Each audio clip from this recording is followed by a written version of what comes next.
নমস্কার, আমি শ্রী অজয়। প্রতিদিনের মতো আজকেও আমি আপনাদের সামনে চলে এসেছি। আমি হস্তরেখা বিচারের ক্ষেত্রে হাতের মধ্যে যে সূক্ষ্ম রেখা থাকে সেই সূক্ষ্ম রেখা নিয়ে আলোচনা করি।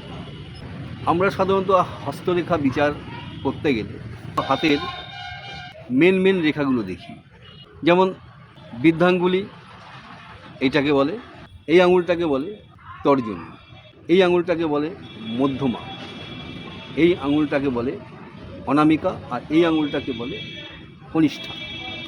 আর এখান থেকে এই যে ক্ষেত্রটা, এইটাকে বলে শুক্রর ক্ষেত্র, এই জায়গাটাকে বলে রাহুর ক্ষেত্র, এই জায়গাটাকে বলে বৃহস্পতির ক্ষেত্র, এই জায়গাটিকে বলে শনির ক্ষেত্র, এই জায়গাটিকে বলে রবির ক্ষেত্র, এই জায়গাটিকে বলে বুধের ক্ষেত্র, এইটা হলো মঙ্গলের ক্ষেত্র, এইটা চন্দ্রের ক্ষেত্র। তাহলে ক্ষেত্রগুলো জানা হলো, এদের অবস্থান বলে দেয়া হলো।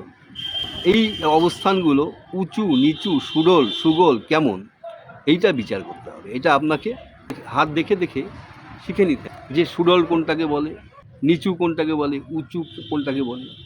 আবার এই স্থানগুলোতে কেমন রেখা আছে, কাটাকুটি, তিল, বিভিন্ন চিহ্ন কি থাকে, সেইগুলো কিন্তু সূক্ষ্মভাবে দেখে নিতে হবে।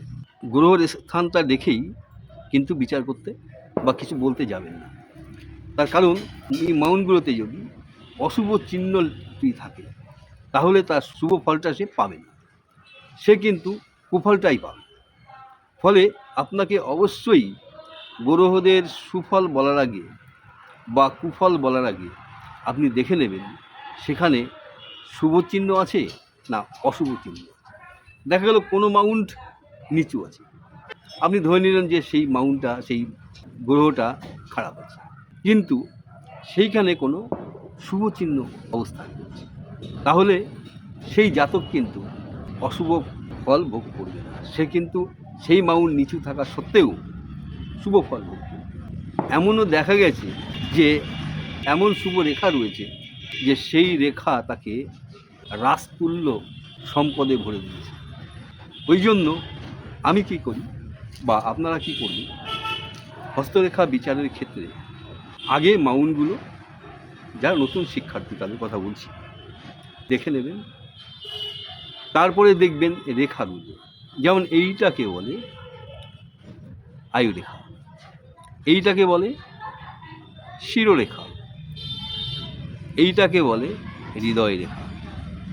তাহলে এইভাবে আয়ুরেখা, শিরোরেখা, হৃদয় রেখা, ভাগ্যরেখা, এই যে ভাগ্যরেখা,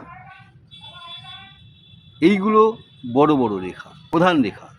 এই প্রধান রেখা দেখেই আপনি সঙ্গে সঙ্গে সুফল বলতে যাবেন না বা কুফল বলতে যাবেন না, কারণ সূক্ষ্ম রেখাগুলো কিন্তু মারাত্মক ফল দিয়ে থাকে। শুভ ফলও হতে পারে, আবার অশুভ ফলও হতে পারে। ফলে আপনাকে অনেক ভাবনা চিন্তা করে ফল বলতে হবে। হাতের এই প্রধান রেখাগুলো দেখার পর, মাউন্টগুলো দেখার পর ফলাফল কিন্তু বলতে যাবে না। যদি মনে হয় যে হ্যাঁ আমি মাউন্ট ভালো পেয়েছি, রেখা ভালো পেয়েছি, তখন আপনাকে দেখতে হবে হাত তার কেমন, হাতের গঠন তার কেমন, তার নরম হাত না মাঝারি হাত না শক্ত। নরম হাত হলে কিন্তু একরকম ফল হবে, মাঝারি হাত হলে আরেক রকম ফল হবে, এবং শক্ত হাত হলে আরেক রকম ফল হবে। সেটাও গেল। এবার আপনি ফলাফল বলতে যাচ্ছেন, যাবেন না। এইবার ভাবতে হবে আপনাকে যে হাতের গঠন, হাতের আঙুলগুলো কেমন। অনেকের আছে আঙুলগুলো সরু লম্বা লম্বা, অনেকের হাত আছে আঙুলগুলো মোটা মোটা আবার লম্বা, অনেকের আছে আঙুলগুলো গাঁটালো গিট গিট, অনেকের আছে আঙুলগুলো বেটে বেটে, অনেকের আছে আঙুলগুলো খুবই ছোট ছোট, আবার সেই আঙুলের নখ অনেকের থাকে বড়, অনেকের থাকে নখ চওড়া, অনেকের থাকে নখ সরু, অনেকের থাকে নখ ছোট ছোট। এইগুলো দেখার প্রয়োজন আছে। তারপরে লাস্টে দেখবেন যে হাতের রঙটা কী আছে। হাতের রং কিন্তু মারাত্মক কথা বলে, কারণ হাতের রং আপনাকে হাত দেখে দেখে বুঝতে হবে, শিখতে হবে যে হাতের রং ফ্যাকাশে না সাদা, হাতের রং কি হলুদ, হাতের রং নীলচে, হাতের রং কি লালচে, হাতের রং কি কালচে, এইগুলো আপনাকে দেখতে হবে।